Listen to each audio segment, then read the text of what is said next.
Which do you think was steamier? My summer reading or all the barbecues that I went to?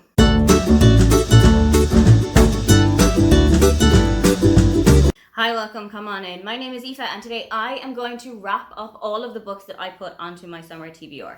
I put 6 books onto my TBR every single season that I really want to make a priority for the next coming 3 months. Some of these for summer were kind of food based, some of them were non-fiction, but quite a lot of them were romance books. I feel like that is the perfect thing to read in summer when the temperatures are starting to rise. I feel like the steam level of the books should rise too. As I said, there were 6 books on the list. I read 5 of them. So let's start with the one that I sadly did not get around to, and that was Everyone You Hate Is Going to Die by Daniela. I was genuinely really excited about this, and I had really good intentions to read this in the month of June, but I just never got around to picking it up. I even put it onto my June TBR with the specific idea that there was other comforting thoughts was in the title, and other was the buzzword for June, but it just never worked out. I think I read maybe the first 10 or 12 pages and it just didn't click with me at the time.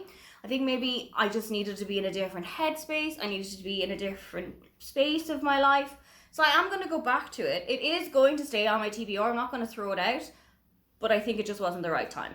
However, summer absolutely was the right time for Taste by Stanley Tucci. This was without doubt my book of the month for May. I fell utterly in love. While I do have a physical copy of this, I listened to the audiobook of it and I don't regret doing that for even 1 second. Listening to Stanley's velvet voice in your ears, it's like a dream come true.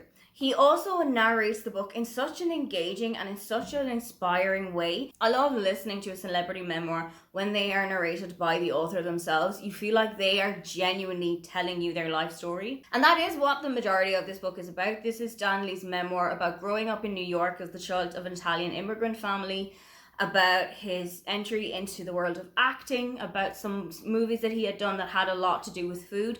I think his Big Taste was one of his first ever movies that had him playing a role of a chef.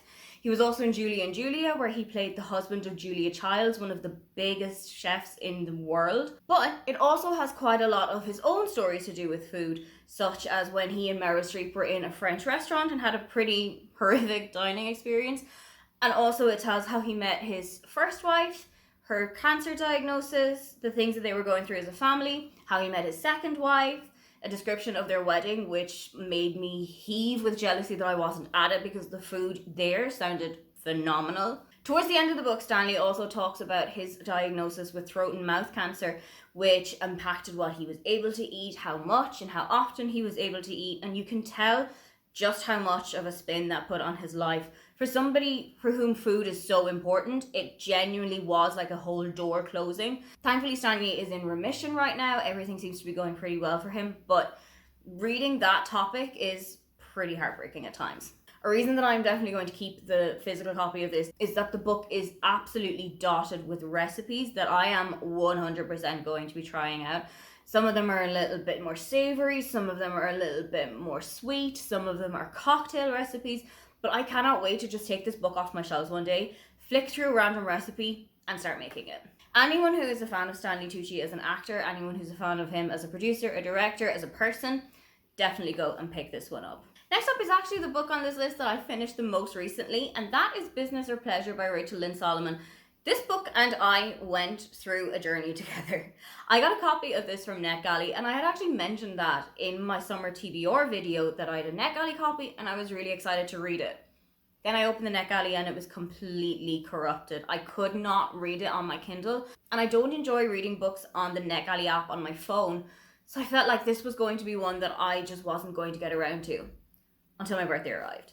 I managed to pick myself up a copy of Business or Pleasure for my birthday at the end of June, and I sped through it at the end of July. I actually buddy read this with my friend Michelle from Michelle's Library, and I had such a great time kind of back and forth talking about this book after every couple of chapters and just seeing the things that we had missed out on and the other had picked up. I really enjoy the experience of a buddy read. I really enjoy buddy reading with Michelle, and this was such a great book to do that with. This book is about Chandler, who is a ghostwriter by profession, and at the start of the book, she has gone to the book launch of the celebrity for whom she has most recently written the book. And when she goes up to get the book signed, they have no idea who Chandler is, despite them having interacted a couple of times. Chandler goes to a bar. She's really downhearted, but she meets a guy there. They go back to his hotel room, and she kind of has the worst night that she's ever had in bed. Unfortunately, this guy turns out to be Finn Walsh, who is the star of The Nocturnals, a really famous vampirism show from the 90s and the noughties, and he wants her to ghostwrite his next book. What follows is a whole tour across the US where Chandler follows him on like this Comic Con trip around the USA while they're promoting the new series of the show. But also, she kind of let slip to him that she didn't have the night of her dreams with him and is now schooling him to be a better lover. As you can imagine from that description, this book is spicy. And it is a lot spicier than the other two Rachel Lynn Solomon books that I read, and that is in no way a complaint. The spice was really well distributed throughout the book. It wasn't like there and there and there and there. It was there, then a couple of pages of plot, then there again, then another couple of pages of plot. And I really like that kind of layout where it's not in your face the entire time. You do get a little bit of a break from it. Something else that I really enjoy about Rachel Lynn Solomon's book is that all of her characters are Jewish. It's not a culture that I am very familiar with. I was not brought up in the Jewish faith, so I really like reading about characters who are Jewish, learning more about their religion, learning more about their cultures. I follow a creator named Miriam on TikTok, and she is an Orthodox Jew. She lives a completely different life to the life that I live, but I am so fascinated by learning about her daily routine, by learning about the Sabbath for her, by learning about what her life is like, what she can and cannot eat, what she can and cannot wear, where she can and cannot go. I absolutely love learning about that. So having it in this book as well was such a great thing. There was one thing, however, about that did kind of trip me up. And that was the idea that while she was Jewish, Chandler had been eating a pulled pork burger in one of the restaurants that she and Finn had gone to. Don't get me wrong, I am a pulled pork connoisseur, and if I see it on a menu, it's going into my stomach. But I am not Jewish, and I don't keep kosher, where I understand pork is a forbidden object. I don't know if it was ever mentioned in this book that Chandler doesn't keep kosher, that she's not very connected to her faith, but I did think that it was a little bit out of the scope of reality. Something else that I really liked about this book is Naomi, who's Chandler's cousin. I would absolutely love to see a book of her. She's working in PR, she is Chandler's cousin, and they're very close together. They've actually been living together at the start of this book. I would love to see a day in Naomi's life, her work situation, how she even got into PR in the first place, her management of a PR crisis. That is something that I would eat up whole. So Rachel Lynn, if you happen to be watching this video and you need some inspiration, give me a Naomi book. Another great thing about this book is how well some pretty heavy topics were dealt with. There is a character who had had an abortion in their teenage years, and that is discussed in such a respectful manner. Also, Finn has OCD, and I feel like that was also written really well. It does kind of touch along what people generally understand when you tell them that you have OCD and what the reality of it actually is like. And I feel like that kind of expectations versus reality situation was done so well. I really respected and really enjoyed how that was portrayed in this book.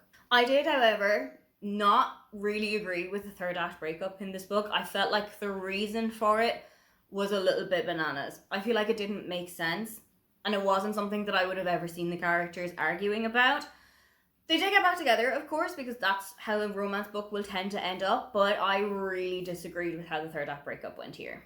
Overall, me and this book, when I eventually got my hands on it, had such a great time, and I cannot wait to see where Rachel Lynn Solomon goes next. Next, on to Love and Other Words by Christina Lauren, and this was one of my most anticipated books out of the entire 6 because Christina Lauren is such a favourite author of mine. I've had some great experience with what they've written so far, and I had some really high hopes for this one. I also got this as a gift from Daniela from Only for a Page.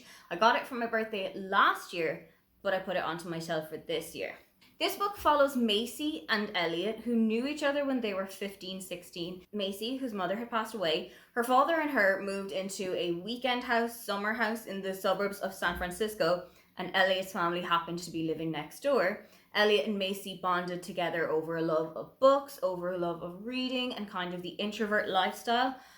First of all, Macy has this entire closet that is just a reading nook. It's filled with couches and natural light and bookshelves that run the whole way up and down the wall. And there is one thing in life that I want, and it is that room in my house. One day I'm going to have to make it happen, but it was really nice to kind of live vicariously through that just for this little book. Macy and Elliot had fallen out of touch when they were about 18, and 11 years later, Macy is in a coffee shop where her friend Sabrina works, and Elliot walks in and orders a coffee. And this sends everything into a loop. Elliot splits with his girlfriend. Macy's relationship is then on the rocks for a lot of the rest of this book. And given how quickly Macy and her fiance Sean had gotten engaged, I think they had met each other maybe 6 months before the book had started and were already engaged and already living together. I do kind of wonder if that would have happened anyway, whether or not Elliot had come back into the situation. I feel like it was a very rushed relationship. They didn't give each other a lot of opportunity to get to know each other, to have really important or difficult conversations together. It felt like it was just a whirlwind romance that I didn't want to get caught up in. Now, I enjoy reading a sex scene. That is something that you will know if you've come on here a couple of times, but I didn't love reading the sex scenes in here. It felt a little bit awkward to be reading them from the perspective of a 17-year-old, 18-year-old who are discovering sex for the first time, but it was a lot more explicit than I thought that it would be, and a lot more intricate for what I thought it would be for somebody who's having sex for the first time. Didn't really enjoy reading it. I liked that teenagers are exploring sex, that they are talking about protection, but I didn't really think that it was portrayed all that well here. Something else that kind of hindered me a little bit is that I had tried to read this as an audiobook before I went back to the physical copy, and that did not work for me at all. The book is set in two different timelines. One, about 15, 16 years ago when Elliot and Macy have just met, are getting to know each other, are starting a friendship, are getting into a relationship, and then you eventually find out why they're no longer in contact. And then you're in the now, where the dates are exactly the same and they mirror each other exactly, but what their lives are like right now and how they're getting back in touch with each other and getting to know each other again. I felt like that was too confusing for me to keep up with while I was listening to the book. It did, for me, have to be the physical copy. Now for you, your mileage may vary and you may be well able to keep up with the changing and the different timelines while you're listening to an audiobook, but for me, I had to have it literally spelled out in front of me. Overall, I think sadly this is one of my least favorite Christina Lauren books. I don't regret having read it. I'm really glad that I did actually read it, but I don't think it's one that's going to stick with me as much as any of the others I have will. Next up is this round's embodiment of This Is a Book That Exists and I Read It.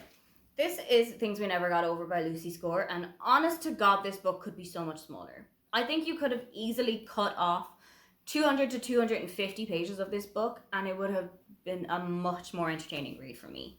This book is about Naomi, who comes to the small town of Knockamout in Virginia to kind of bail out her sister Tina, her twin sister, who has messaged her and said that she is in trouble, she needs some help, she needs some money, she needs a place to go.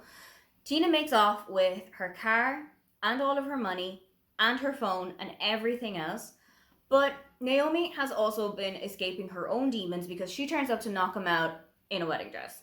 When she first arrives to the town, everybody does think that she is Tina, including Knox, who is the grumpiest person I've ever read. He is the owner of the local salon and the local coffee shop, and he's got his hand in a couple of other pies around the town, and his brother is the chief of the police. Overall, there was way too much going on in this book for me to get on board with it. There was just so much happening, and I felt like everything that was happening was something I didn't expect to happen.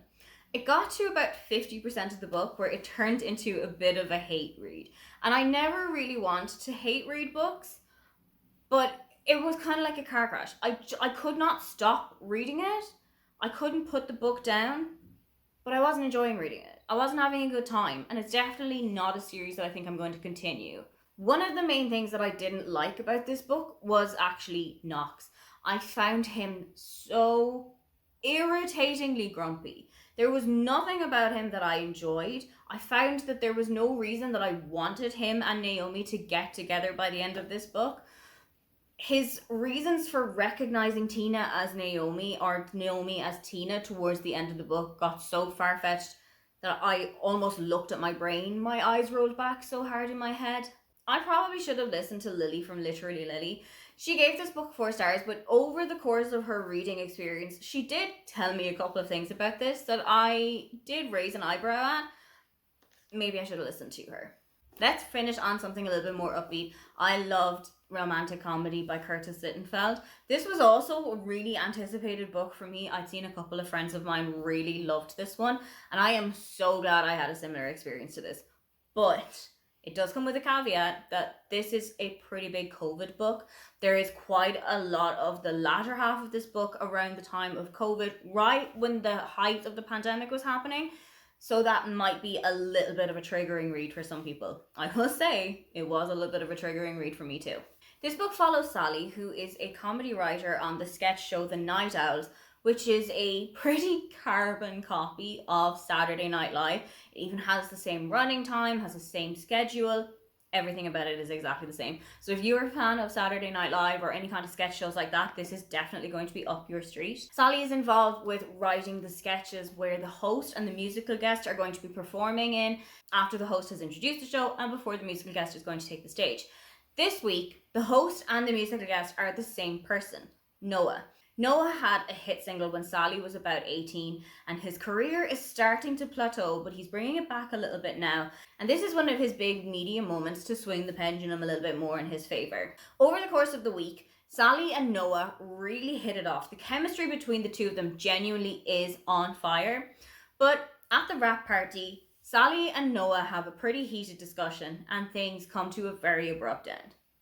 When COVID hits about 3 years later, Sally and Noah get back in touch over emails. They're living in different sides of the country. Sally, I think, is in Missouri, and Noah is in his house in Los Angeles while they are back and forth talking to each other all the time. And I really enjoyed watching their relationship regrow, watching them discover each other, discussing about the way that the world was at the moment, but also discussing how their personal lives were at the moment and things that had happened to them in the couple of years that they'd lost touch. Sally, in the height of the pandemic, also hires a car and drives pretty much halfway across America to go and stay with Noah for a couple of days. I don't know if I loved that part of it. I feel like they maybe rushed into that decision a little bit, but overall it was a really enjoyable and engaging read. This is my first book by Curtis Sittenfeld, but I know that she also wrote a book about Hillary Clinton, a kind of a fictionalized version of her life.